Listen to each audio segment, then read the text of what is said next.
हरे कृष्ण कृष्ण कृष्ण हरे हरे, हरे राम राम राम। हरे कृष्ण। तो आज हम गीता महात्म्य का तीसरा अध्याय, श्रीमद् भगवत गीता का जो तीसरा अध्याय है इसका महात्म्य पढ़ेंगे। तो पहले हमने दो अध्याय का महात्म्य पढ़ा। आज के लिए हम तीसरे अध्याय का महत्व पढ़ेंगे। ये पद्म पुराण में आता है, शिव जी और पार्वती के बीच में ये चर्चा है। शिव जी पार्वती जी ये भगवत गीता के महात्म्य की स्टोरी बता। तो ये तीसरे अध्याय की कहानी को शुरू होते हैं। तो ये शुरू होती है एक ब्राह्मण से, जिसका जो जन्म स्थान में एक ब्राह्मण रहते हैं। इनका नाम होता है जड़। ये कौशिक वंश में इनका जन्म हुआ होता है। और नाम तो, जन्म तो ब्राह्मण परिवार में हुआ था, लेकिन ये अपना अ, बाकी धर्म ब्राह्मण काय के कार्य कर छोड़कर एक वैश्य बन गए थे। बनिए की वृत्ति में उन्होंने मन लगाया और सारे पाप कर करते थे, व्यभिचार करते थे, पराई स्त्रियों का संग करते थे, जुआ खेलते थे, शराब पीते थे और जीवों की हिंसा करते थे। इस समय इस तरह उनका जीवन बीत जाए। ब्राह्मण कुल में जन्म होने के बाद भी सारे पाप पूर्ण कार्य कर रहे थे। और इस तरह धीरे धीरे उसका सारा धन भी नष्ट हो गया। और व्यापार के लिए वो उत्तर दिशा में एक बार गए थे और वहां से धन कमा कर वापस घर लौट रहे थे। और बहुत पहले तो समय इतने वाहन थे नहीं, पैदल चल रहे थे। और इस तरह एक दिन वो सूर्यास्त हो जाने पर हर जगह अंधकार हो गया था, रास्ते में थे तो एक वृक्ष के नीचे रुके हुए थे। वहीं पर रात रुके थे और उसी समय कुछ लुटेरे लुटेरे आए। उन्होंने इनको पकड़ लिया और इनका इनका प्राण, धन तो छीना कि हत्या भी कर दी। और क्योंकि ये तो ब्राह्मण कुल में जन्म हुआ था, लेकिन ये पूरा पाप पुण्य जीवन बताए थे, तो इसीलिए वहां मृत्यु हुई पेड़ के नीचे। उधर ही वो एक प्रेत योनि उनको मिली, क्योंकि पाप पुण्य जीवन था।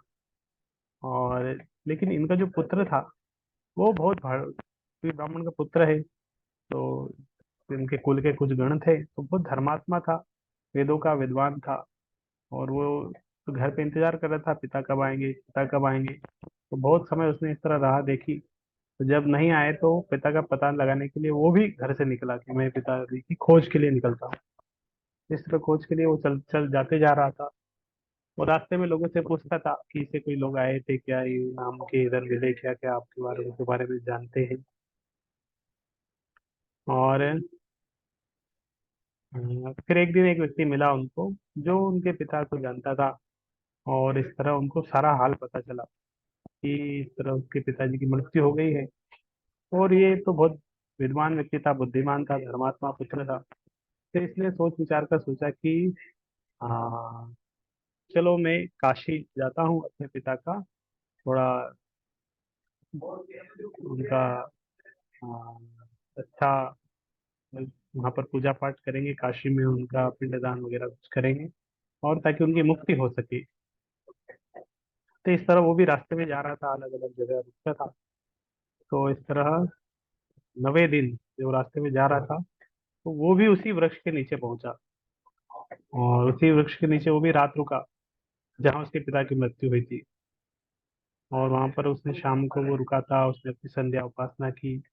भगवत गीता के तीसरे अध्याय का, वो भगवत गीता के रोज अध्याय का पाठ करता था ये उसका बालक। उस दिन पेड़ के नीचे उसने भगवत गीता के तीसरे अध्याय का पाठ किया। और जब वो तीसरे अध्याय का पाठ कर रहा था, उसी समय आकाश में एक बहुत भयानक आवाज हुई। और उसने देखा कि उसके पिता उधर आकाश मार्ग से जा रहे हैं। और देखा कि पिता आकाश मार्ग से जाते हुए एक सुंदर विमान में बैठे। और एक अच्छा विमान था, बहुत सारी घंटियां उसमें लगी हुई थी और बहुत अलौकिक हो रहा था। उसने इस तरह देखा तो उसकी व्यग्रता दूर हो गई। अपने पिता का विराजमान इस तरह देखा, दिव्य रूप में देखा। पिताजी इस तरह पीताम्बर रूप में थे। और तो पुत्र ने पिताजी को प्रणाम किया और पिताजी ने उनको आशीर्वाद दिया। वो पिताजी से वृत्तांत पूछा कि हाँ क्या हुआ पिताजी, मैं तो आपके लिए ये करने वाला था। तो पिताजी ने सब कुछ बताया कि बेटा, ये तो मेरे साथ ऐसा हुआ था। मैं तो यहाँ पे प्रेत योनि में रह रहा हूँ, लेकिन तुमने आके भगवत गीता के तीसरे अध्याय का पाठ जो किया, इससे क्या हुआ, मेरे जो कर्म बंधन थे उससे मैं मुक्त हो गया तुम्हारे तीसरे तीसरे अध्याय के पाठ करने से। तो इसलिए अब तुम्हें काशी जाने की जरूरत नहीं है। तो पिंडदान जो कुछ करने वाले थे, कुछ आवश्यकता नहीं है, तुम वापस घर लौट जाओ। क्योंकि जिस कार्य के लिए तुम काशी में जा रहे थे, वो कार्य तो अभी ये पूरा हो गया, भगवत गीता के तीसरे अध्याय के पाठ से ही वो काम सिद्ध हो गया। तो इस तरह पिता ने जब ये बताया, तो पुत्र ने पूछा कि आप मेरे लिए कुछ उपदेश दीजिए, कोई कार्य हो जो मैं करूं आपके लिए। तो पिता ने उत्तर दिया, तो बोले अब अभी जो किया है यही कार्य फिर से करो। तो बोले मैं जो कार्य पे जिस तरह पाप पुण्य मैंने जीवन बताया, मेरा भाई भी इसी तरह जीवन बताया है, और वो भी घोर नरक में पड़ा हुआ है। तो तुमने मेरा उद्धार कर दिया, उसका भी उद्धार करो, ये मेरी इच्छा है। तो और भी इस तरह बाकी लोगों के लिए इस तरह अनुष्ठान करो, और इस तरह बाकी लोगों को नरक की नारकी योनि से मुक्त करो। तो इस तरह सारे पूर्वजों को यातना, नरक की यातना से मुक्त मुक्त करो, यही मेरी इच्छा है। और ताकि सबकी मुक्ति हो, सब विष्णु के परम पद को प्राप्त हो। तो पिता ने जब इस तरह संदेश दिया, तो पुत्र ने बोला कि ठीक है, आपकी अगर ऐसी रुचि है तो मैं सब जीवों के लिए इस तरह सब जीवों को नरक से उद्धार करूंगा। और इस तरह पिता उसको कल्याण हो इस तरह आशीर्वाद देते हुए वो विष्णुयान में चले गए। और उसका पुत्र आ, फिर से घर में आ गया, जन्म स्थान जहाँ पे वो रहता था। और भगवान श्री कृष्ण के मंदिर में उनके समक्ष बैठकर पिता के आदेशानुसार वो भगवत गीता की तीसरे अध्याय का पाठ करने लगा। और इस तरह वो प्रार्थना कर रहा था कि सारे नरक के जीवों का उद्धार हो। इसका इस तरह संकल्प करके वो पाठ कर रहा था। और वो जब इस तरह सारे जीवों के लिए प्रार्थना कर रहा था, और विष्णु के दूत भी अ, उस समय यमराज के पास गए थे। और इस तरह फिर विष्णुदूत विष्णुदूत यमराज जी के पास गए। और विष्णुदूत यमराज जी के पास गए, और विष्णुदूत ने कहा कि भगवान विष्णु ने हम लोगों को आपके पास भेजा है, और कुछ संदेश लेके भेजा है। तो बोले कि क्या संदेश है। और मतलब भगवान ने आपका कुशल मंगल पूछा है, आप अच्छा कर रहे हैं, भगवान की आज्ञा का बहुत अच्छे से सेवा कर रहे हैं। लेकिन अभी विष्णु बोला कि भगवान विष्णु ने आज्ञा दिया है कि आप नरक में हुए सारे प्राणियों को छोड़ दीजिए, अभी जो नरक में इस तरह यातना पा रहे हैं। और यमराज ने तो तुरंत उस आज्ञा को स्वीकार कर लिया। और वो सोचा, और वो भी विष्णु के धाम गए साथ ही में भगवान विष्णु से मिलने के लिए। और जहाँ वगैरह यमराज जी गए, वहाँ भगवान विष्णु क्षीर सागर में थे, वहां पर पहुंचे। और इस तरह उनको प्रणाम किया, कोटि कोटि सूर्य के समान कांतिमान भगवान उधर नील कमल के समान लग रहे थे। और भगवान के इस तरह दर्शन किया, प्रणाम किया, प्रार्थना किया। और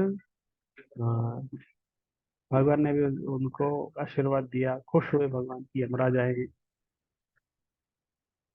तो इस तरह लक्ष्मी नारायण भगवान उनको देख रहे थे चारों ओर योगीजन है भगवान की सेवा में खड़े हैं। और इस तरह वो भगवान का वो प्रार्थना कर रहे हैं। अलग अलग देवी देवता भगवान की स्तुति कर रहे हैं। ब्रह्मा जी भी वहां पर है। तो यमराज ने बोला कि हे परमेश्वर, आपका अंतःकरण अत्यंत निर्मल है, और आपके मुख से ही वेदों का प्रादुर्भाव है। आप विश्वरूप है, और सबके विधायक है, मेरा प्रणाम है। इस तरह यमराज जी प्रार्थना कर रहे थे। तो यमराज जी अलग अलग तरीके से भगवान की प्रार्थना कर रहे थे। और प्रार्थना की बहुत सारी। और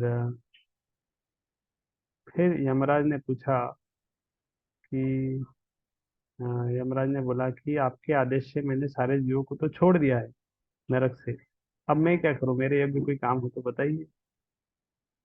तो भगवान भी मेहरबानी में बोले कि हे धर्मराज, तुम तो बहुत सबके प्रति समान भाव रखते हो, लोगों को इस तरह पाप से उद्धार कर रहे हो, तो तुम इस तरह कार्य कर रहे हो, तुम के ऊपर तुमने अपनी जिम्मेदारी इतने अच्छे से निभा रहे हो कि मैं निश्चिंत हूँ। तो तुम अपना कार्य करते रहो और अपने लोक को लौट जाओ। लोग तो आते ही रहेंगे, एक बार के मुक्त कर दिए फिर से नई जीवात्माएं आ जाएंगी।